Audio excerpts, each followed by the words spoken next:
Yeah, listen, in our industry, it's easy to look at a loan number attached to an email line and go down a rabbit hole of production and volume and forget the personal side of it, right?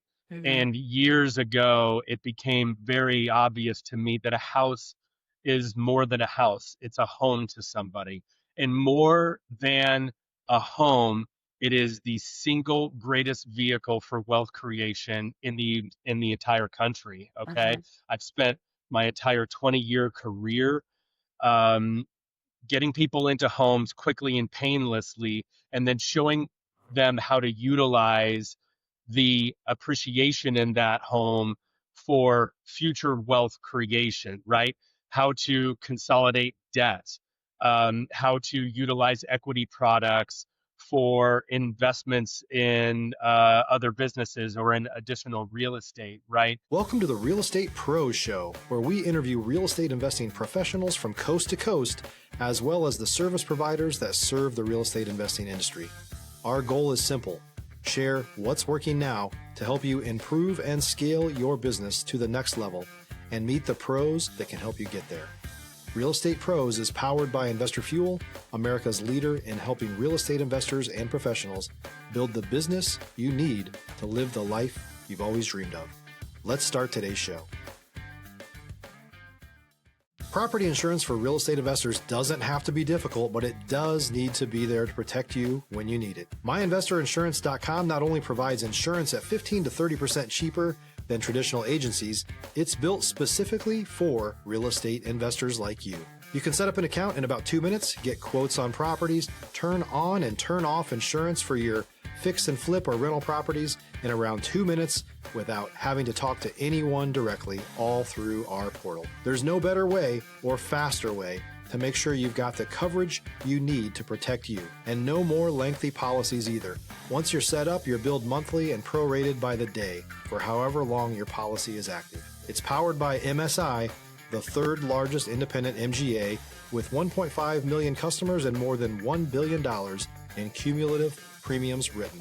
Get set up today in about 2 minutes at myinvestorinsurance.com/fuel. Welcome back to the Real Estate Pros podcast. I'm Kristen, and I'm here with Anthony DeToma, who is the Senior Loan Officer of Supreme Lending. They are a nationwide top 20 mortgage lender, and they function out of all 50 states. So I'm excited to get into this. Thanks for being here, Anthony. Thanks for having me.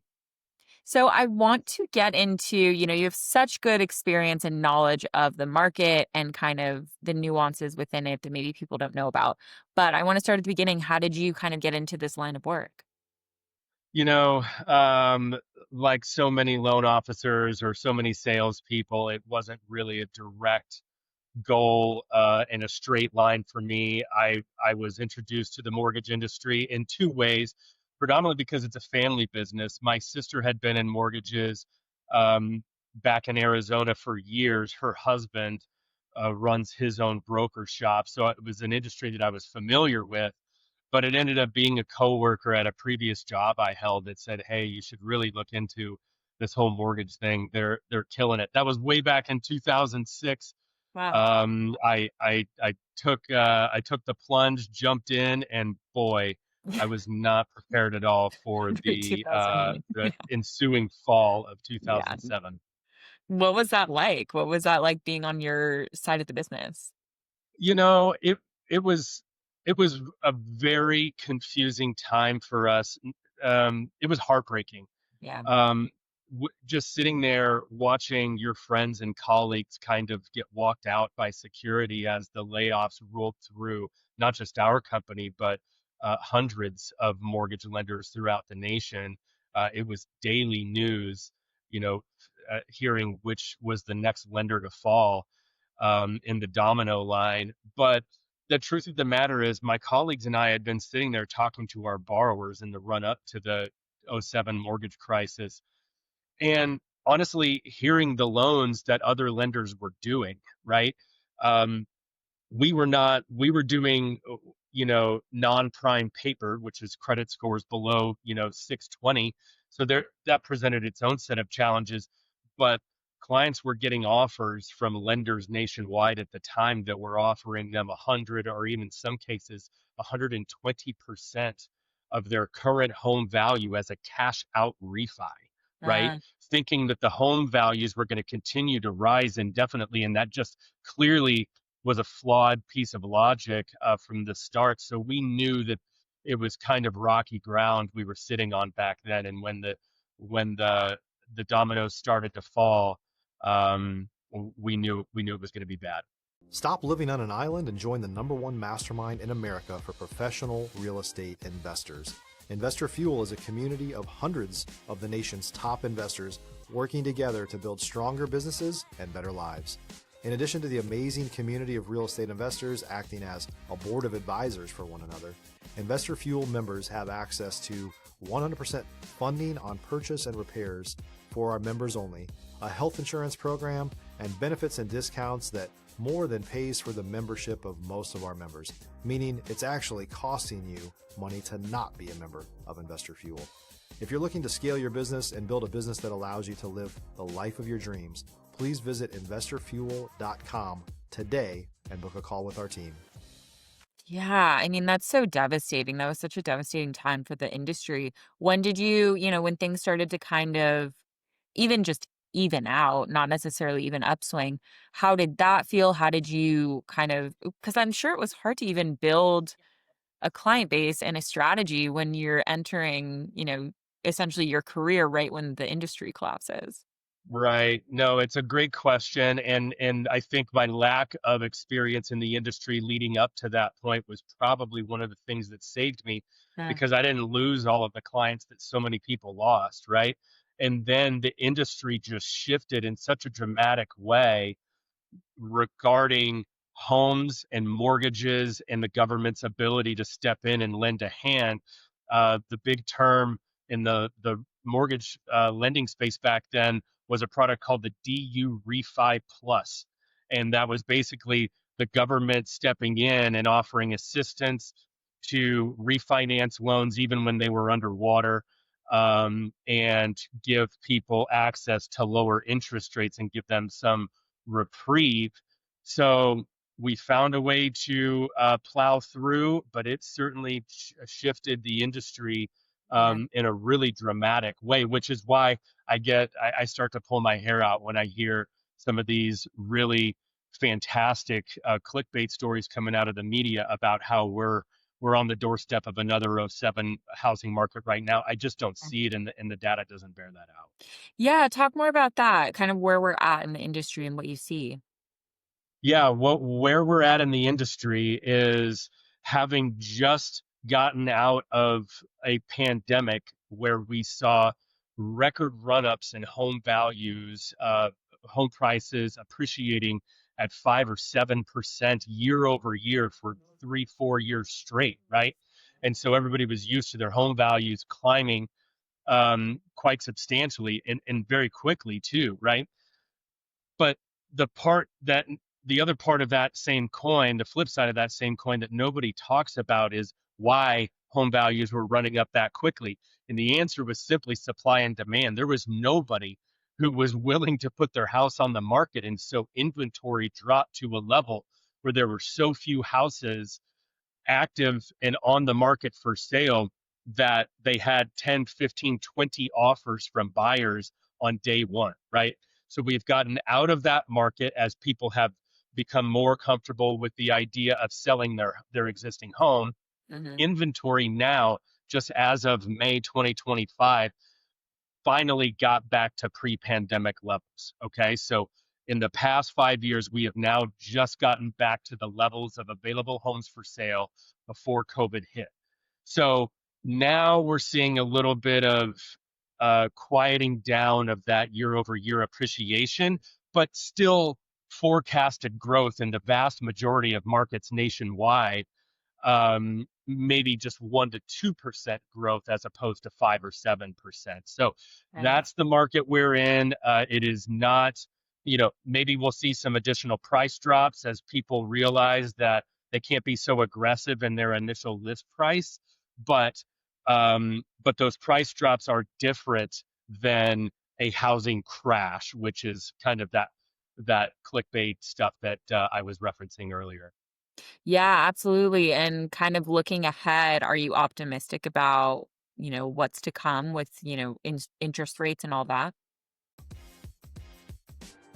If you're looking for consistent, high quality leads, look no further than Investor Machine. Investor Machine isn't just another agency, it's the most sophisticated, data driven lead generation company on the planet for real estate investors, and serves the role of being not just a lead generator for your business, but a marketing partner that is helping you achieve your goals along the way. Go to investormachine.com to learn more and schedule a call with our team today.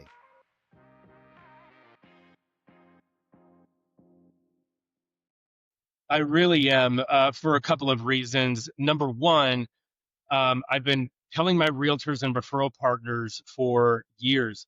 I've literally got hundreds and hundreds of pre-approved buyers that are ready, right? Right. And Right. they're pre-approved, they're ready to go. And every single time I check in with them, the conversation is, "Thanks for the update, Anthony. Let me know when rates get down to 5.5," right? Or Mhm. whatever their particular number is, because it's a different number for everybody.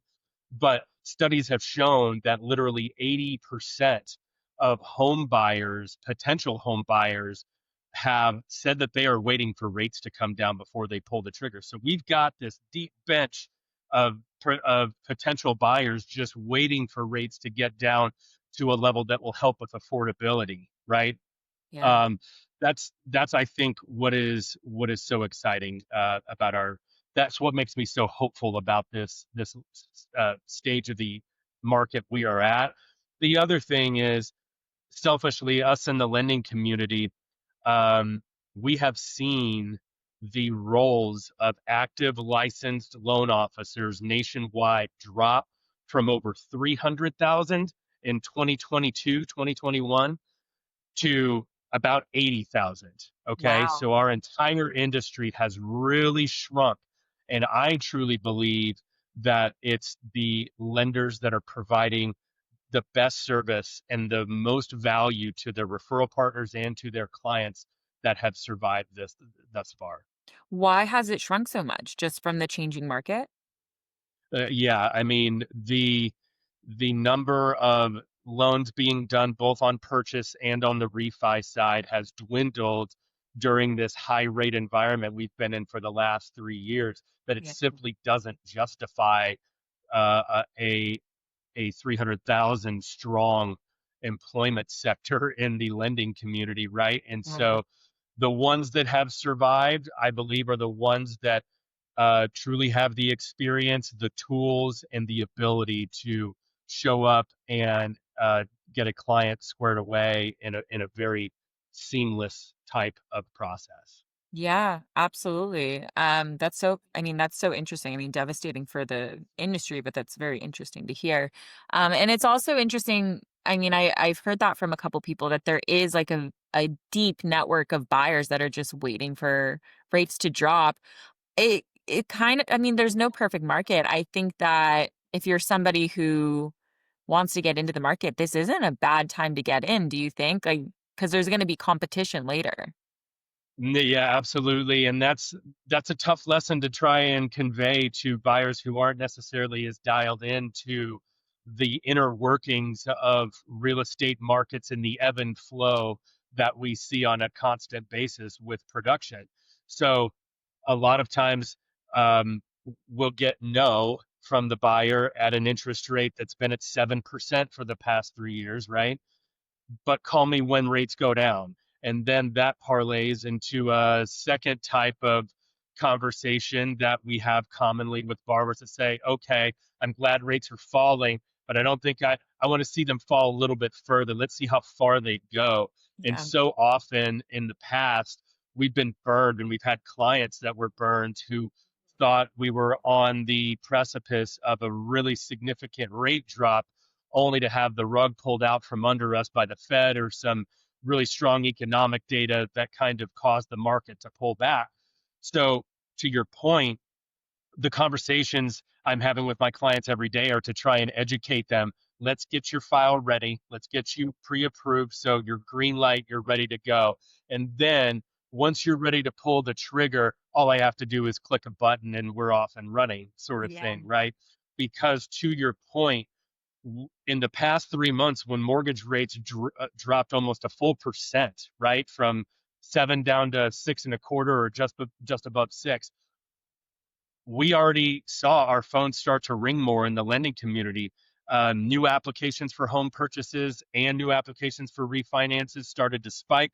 The phones start to ring, and you start to feel the groundswell come about as word gets out on the street, and homeowners as well as potential buyers start to get the news that rates are dropping. But the longer, or I should say, the more rates do come down, the more people that are going to come back in off the sidelines, it's going to generate another crunch in that supply and demand issue that we just talked about.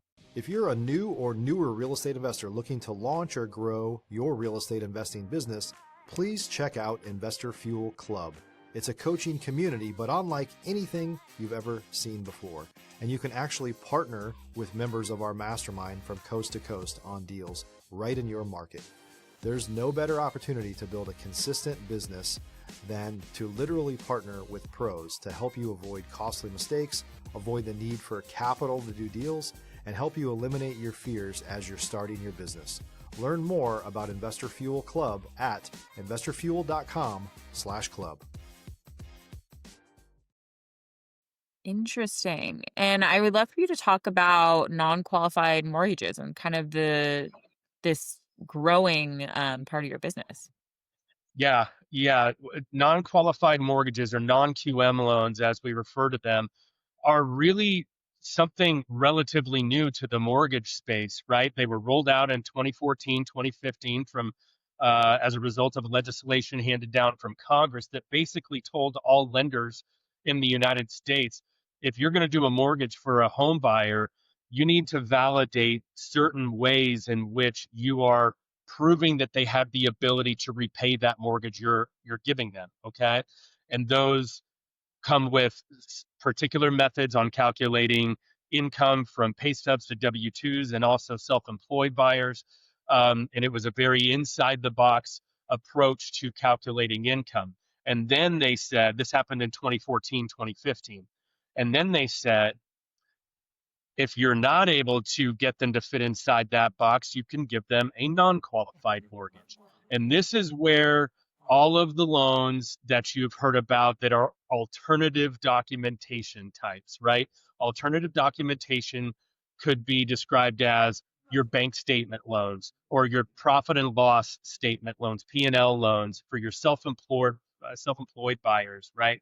Where maybe they do have business tax returns, but because of the deductions they are afforded by the IRS code, the net profit that is whittled down from those businesses is not enough to justify a traditional full documentation approval, right? Yeah. So let's work on a non-QM bank statement or P&L loan for the self-employed buyers. For a lot of investors, it's absolutely been the DSCR loan, right? Debt service coverage ratio is a fancy term that nobody really needs to remember, but for any potential investor buying a rental property, it just means I don't even request your pay stubs and tax returns and W-2s. I don't even want to see them. We No. are going to base the approval for this loan solely off the positive cash flow of the property that you want to buy. We will look at the application, the purchase price, and your down payment, come up with the interest rate that you qualify for that gives us how much the mortgage is going to cost on that property. And then through either a lease agreement that you provide or an appraisal that we order, we're going to determine what the net rental income, what it's going to lease out for. And as long as that cash flows positively, um, then you've got an approval. So these DSCR loans and the non-QM loans writ large have really blown up in the past dozen years. They've gone from literally small single digits in terms of the percentages of funded loans we do in a given month back in 2015, all the way up to more than 30% of the loans that we fund today. Wow. I mean, it makes a lot of sense to do business that way. Why is this a relatively new sector? So, boy, that's a loaded question, and I'm not going to let you get me in any trouble on this. But the fact of the matter is, when it comes to bank statements and P&L loans, those have been around for decades, right? In fact, I think a lot of Congress and the people that ended up drawing up um, the legislation that gave us these types of programs, I think those types of programs were ones that were really had had a target on their backs for potentially causing a large part of what happened during the mortgage meltdown in Right. '07, right? From a from a compliance or congressional standpoint, you never want a industry full of lenders that are willing to lend out money to people who have no ability to pay that money back. So in Mhm. that regard, it was good for them to kind of get a once over to be sure that they were really serving a population, but doing so in a responsible way. Yeah. Um, so a lot of those programs have been around for years. Debt service coverage ratio, I think that's a relatively new program, loan product.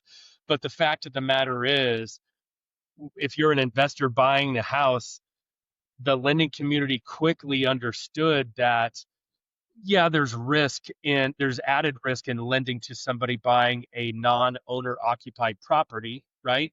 Mhm. However, the idea of them buying that property meant that they were hardly ever going to be the ones making the mortgage payment. They're coming to you saying, I'm buying this house solely with the intent of putting a tenant in place, and that tenant is going to pay down the mortgage and pay my property taxes and insurance. So it was a very understandable approach on how you can still lend on those types of products without going through the cumbersome approval process of pay stubs and tax returns. Makes a lot of sense, and you didn't get yourself into any trouble. Well, that's awesome. I mean, we're kind of getting towards the end of our time here, but I think you've given a lot of good insight into the market and kind of what people should expect and how they should look at it.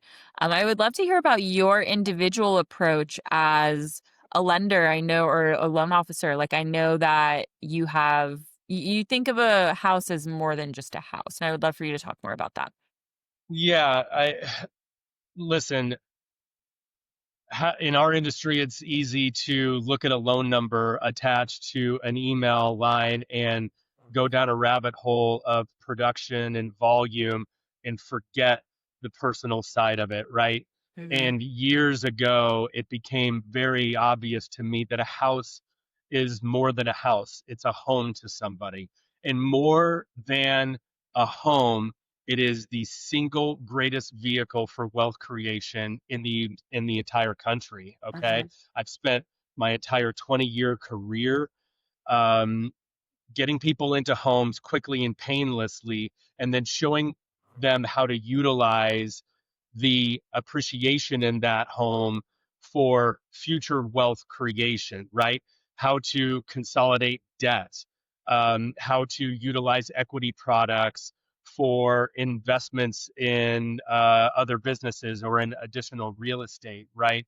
And I've staked uh, 2 decades on that premise with a real large emphasis on turnkey rental real estate companies like JWB out of Jacksonville, companies like REI Nation out of Memphis, Mhm. and working with their clients to help build their real estate portfolios with long-term financing, um, so that we can all continue to grow this thing that we call the American dream.